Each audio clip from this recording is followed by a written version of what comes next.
Alright, today is July 7th, 2023, and 7:06 a.m., and I am on my way to work. I just figured I would stop in and say hello, do a little story time, a long story time probably. I hope everyone is doing well, and I love all of you guys.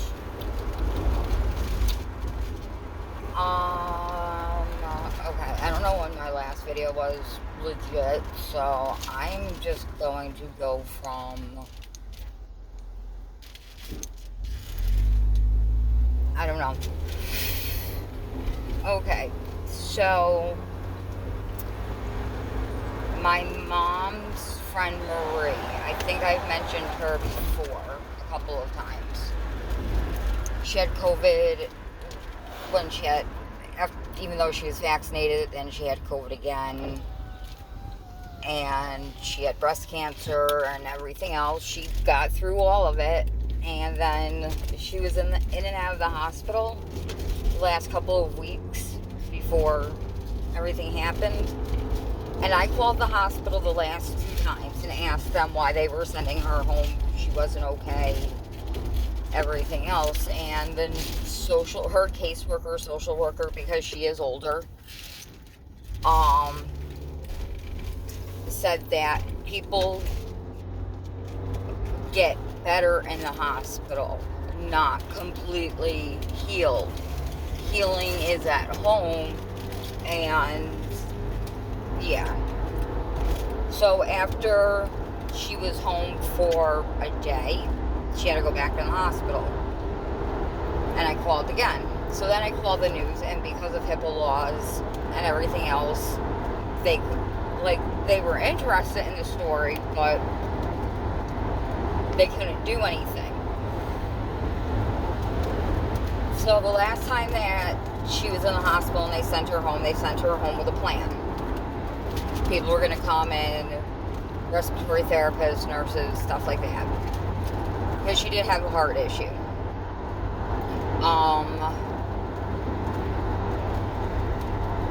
And my mom was there with her one day, her and Marie's sister TT, and Marie was like, "Do you guys hear that?" And they're like, "No, what are you talking about?" And she said like she heard a thumping, like a thud, thud, thud, thud, thud. And they're like, "No, we don't hear that." And then the day that she passed away, she had a DNR, but if you don't have a paper copy on hand, and if you call an ambulance, they have to legally try to revive them. So,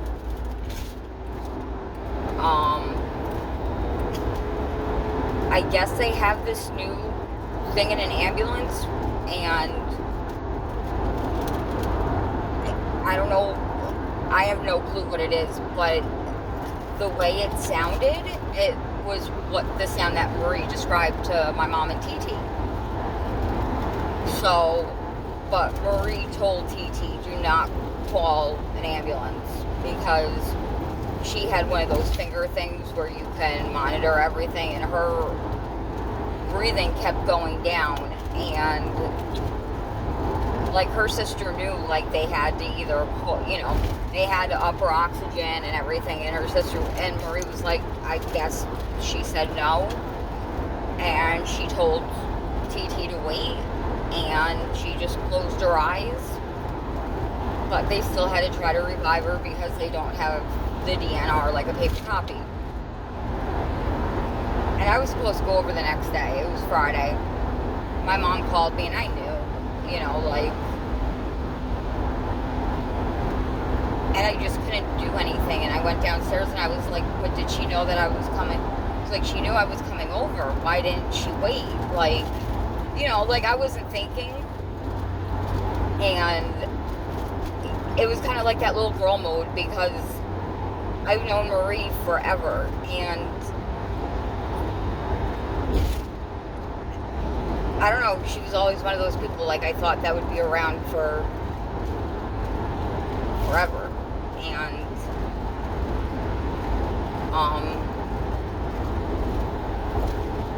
So they waited to have her memorial, and by the time they did, she didn't even look like herself, which was a good thing, you know. And instead of like some cheesy funeral song, they did Ave Maria, and then they did Frank Sinatra. I did it my way, and I actually got up to speak. I think I was the second person, and then I got up to speak again because I wanted it to be funny, and I wanted it to be fun, you know. And I knew Marie, she would be laughing. And it's weird because it was right around the anniversary of my chief who committed suicide a couple years ago. And I had never been to that funeral home before until then. And that's where Marie's funeral was. And it was also in the room where his service was. So it was very difficult. And I just kept thinking, if Carrie is there with Marie, if I fall, it's going to be because of them. Like, if I mess up, whatever. Like, and not to go into like a whole lot of detail, but I don't know if they put dry ice or whatever with someone when they should have been taken care of like sooner. But yeah,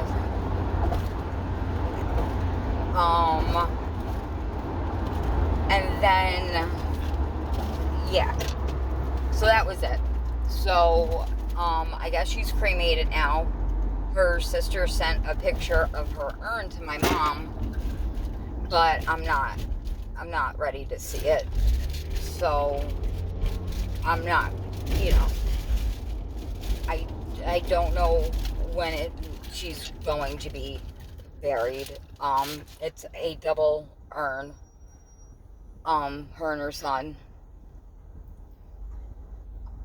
That's another story. That's another video altogether. So all of that happens, and then, you know, living my life, living the best life, whatever that is. And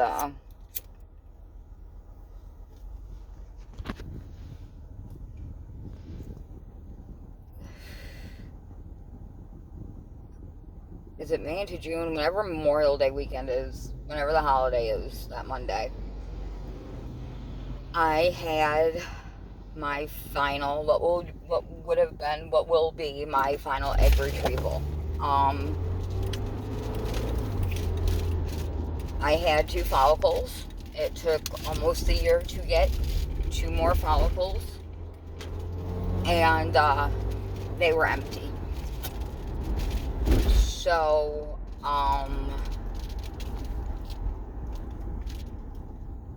I was going to combine the egg that I had with those 2 eggs.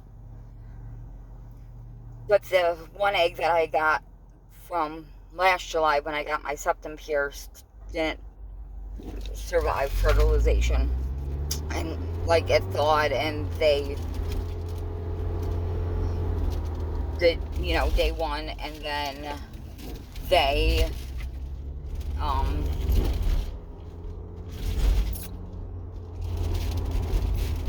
oh, we can park here now.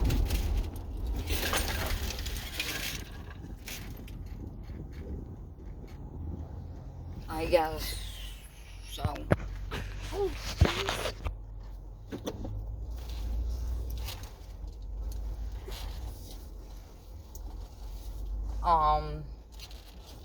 so I have decided to use donor eggs. And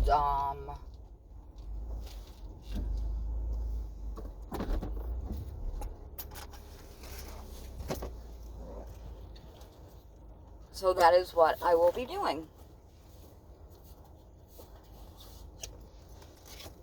And I'm okay with that. I'm actually really okay with that. I'm at work early as hell, 7:16. But, yeah.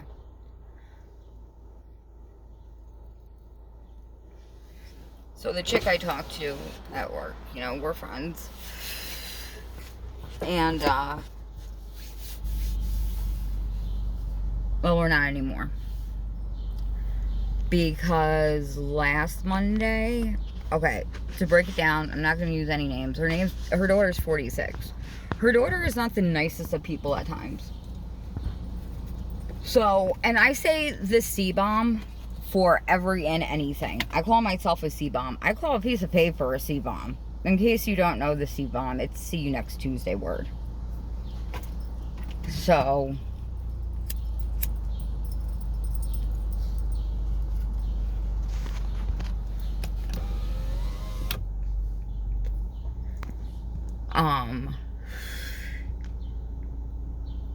her daughter was really pissing me the fuck off. So I was like, I need to walk the fuck away. And I was like, Teresa, your daughter's a cunt. And she got pissed. Whatever. Rightfully so. It's her daughter. The next day I come in, she's still pissed at me. So I was like, you know what? Let's agree. You know, I apologized. I was like, I really do apologize. I really am sorry. I hurt your feelings. I was like, everyone who knows me, and she should have known this by now, I call everybody that word. Like, everybody. Not everybody, but I use that word like it's bitch. You know, whatever. So I was like, let's agree to disagree. I was like, we don't have to talk until you retire.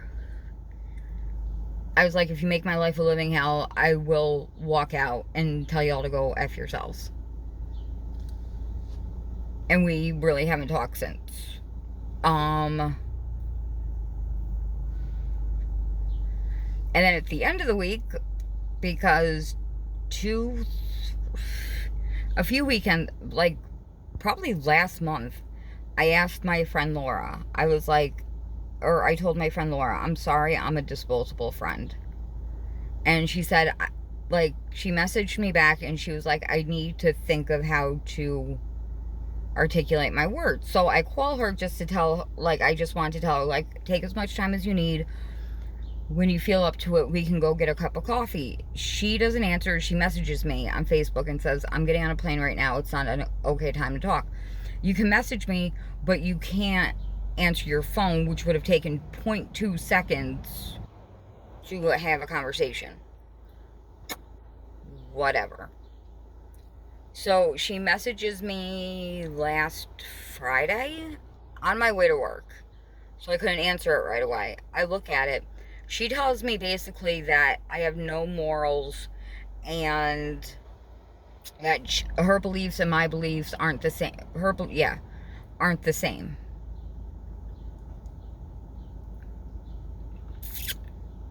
I know my moral compass doesn't always point north. Sometimes east, sometimes west. Never south.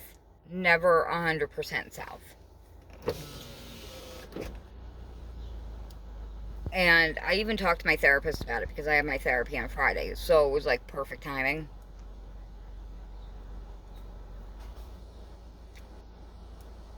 And I'm sitting there and I'm like, I'm sorry, I'm not, you know, like we have different religions and I believe in different things and I'm sorry that my beliefs aren't the same as yours, whatever. I didn't think those were things to be unfriended about. And I was like, I know during COVID, like, I shut down because COVID was hard. I found out I was being over medicated. I found, you know, I had to go off of meds as COVID was starting.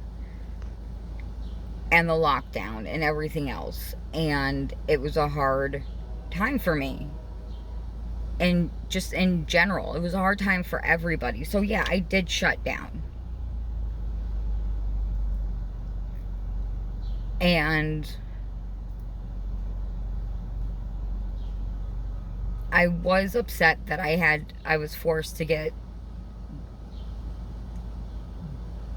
the shot, because I'm still dealing with consequences of it, meaning my fertility. And even the doctor at the clinic that I'm going to said, you know, it could be because of one of two shots because I got the first dose of one shot and I couldn't. That's the one that messed me up. So I got a single dose of another shot. I am not anti-vax by any means.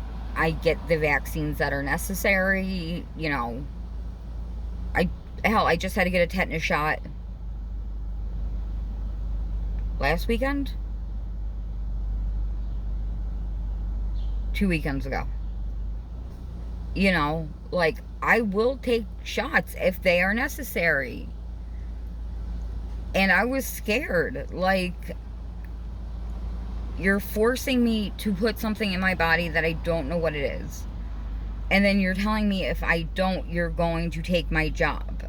Like, so that's whatever. And then when everything happened with my cousin's baby, yeah, I did, and I still do have strong beliefs about legal system and outcomes, and if people are sentenced to certain things, I believe that it should be done quickly, and they shouldn't have the option to have appeal after appeal after appeal. But it has to be done properly. If you have DNA and you got a witness or videotape, whatever, yeah, that's one thing. This dumbass confessed to doing it. My cousin's boyfriend. And yeah, that killed me. Like, that, people were afraid for me. Except for her. The messed up part is, she was a reference for me to be a foster parent. If you thought I was such a horrible person, why would you be a reference when you thought I was a horrible person? You would have been okay putting a child in my house.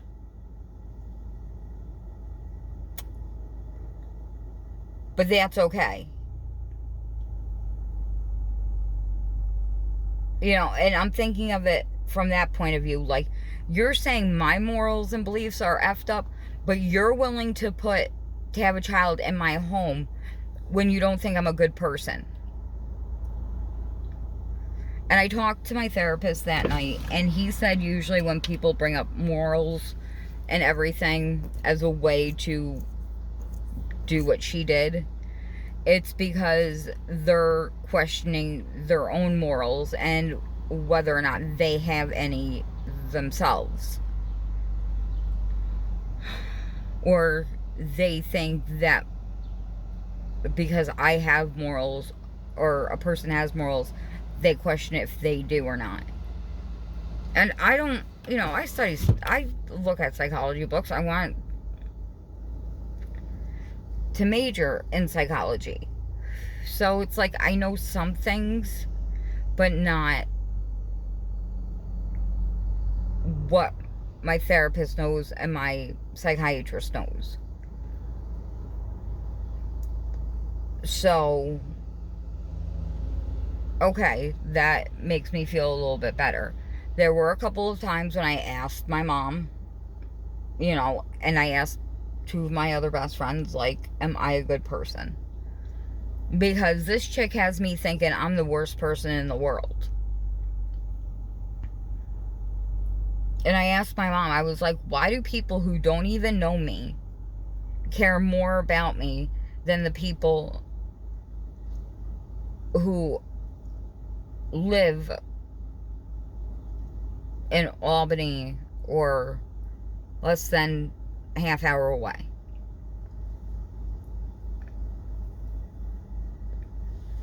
And my thing is, I think it's because she has this big job at 3M and can do all this stuff. She works from home. She has claimed to be sick the whole time I have known her. So 10 years about.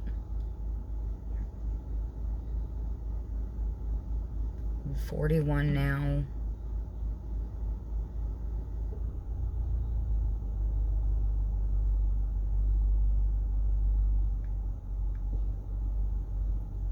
Something like that. And doctor after doctor after doctor. And because she works for 3M now, she has access to like huge doctors, like big name doctors. She got to stay at the Mayo Clinic for I don't know how long. They didn't find anything wrong with her. If you go to the Mayo Clinic and they don't find anything wrong, there's nothing wrong with you. Like, come on. So, there was also that aspect. Like, there was a point where I put up with it. Like, when she would, have to go to the hospital, I would be there. When she had, it's not her tubes tied, it's something else where it's like permanent, like you can't have it reversed. And I had to hear what her father said, which was, I guess I'm not going to be having any more grandchildren, because they were disappointed, like you have this unnecessary procedure. I was there when she had weight loss surgery. I was there when she had her breast lift for a week. I stayed at her house. I did all these things, but I'm not a good person. Like, I mean, there was a time, and I didn't criticize her. I was just worried about her because she would go on Plenty of Fish and have guys come over that she didn't know. And I was like, how are you going to protect yourself? And she's like, oh, I have like 3 boxes of condoms. I'm like, I'm not even talking about that. I'm like, you don't know these guys. And it wasn't out of judgment. It was out of, what if somebody like decides to get murdery, but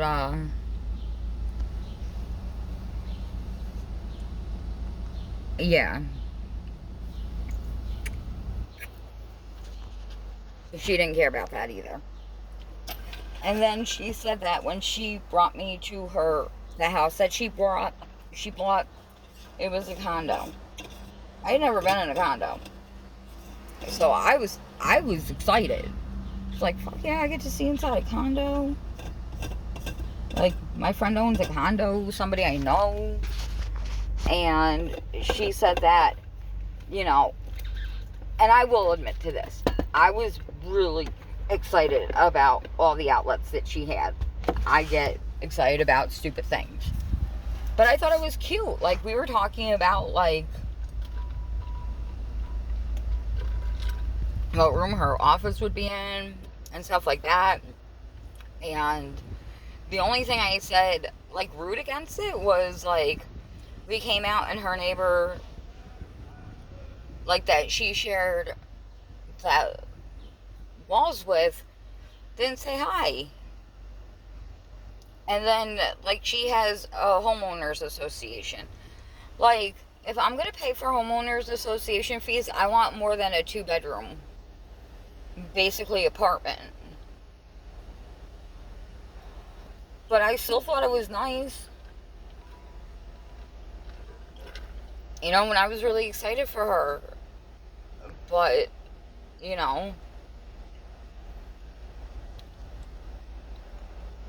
I mean, it's cute for a first house, but, you know, she has no backyard. She has nothing. Like, and she can't do anything. Like, she can't plant anything. She can't do anything to the front of her house. Whatever. I didn't say all of that. I was really happy. But I told her, I was like, you look at the things that you can do, and you look at the things that I can't do. Like, her and her parents and her brother and sister and their kids went to Ireland for I don't know how long. And then she got COVID over there, and she had to stay longer. And,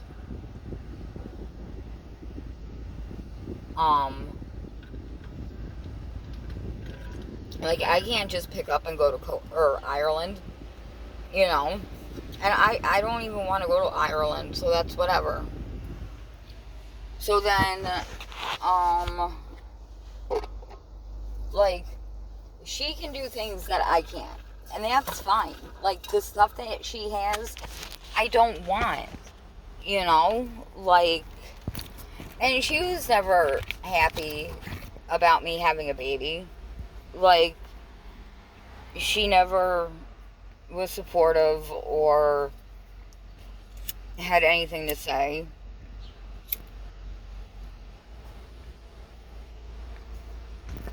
So, and that's fine. Like, not really, but. So, and my mom told me, like, she wasn't a friend. And if that's the definition of a friend, I'd rather not have a friend like her. So, yeah, that's about it. I don't know. I want to try to get better with making videos, so that way I don't have to remember what I told you guys and what I haven't. All right, I love you guys so much. If you stayed for the whole thing, thank you. I appreciate it. I hope you have a good day and a good weekend. And I hope you guys know how awesome you are in your own individual and unique ways, and that nobody ever tells you otherwise. And I hope you know that I care about you guys, because I don't do this, you know, I have, less than 300 subscribers, but those less than 300 subscribers are awesome. And I appreciate you. Alright, have a good day. Bye.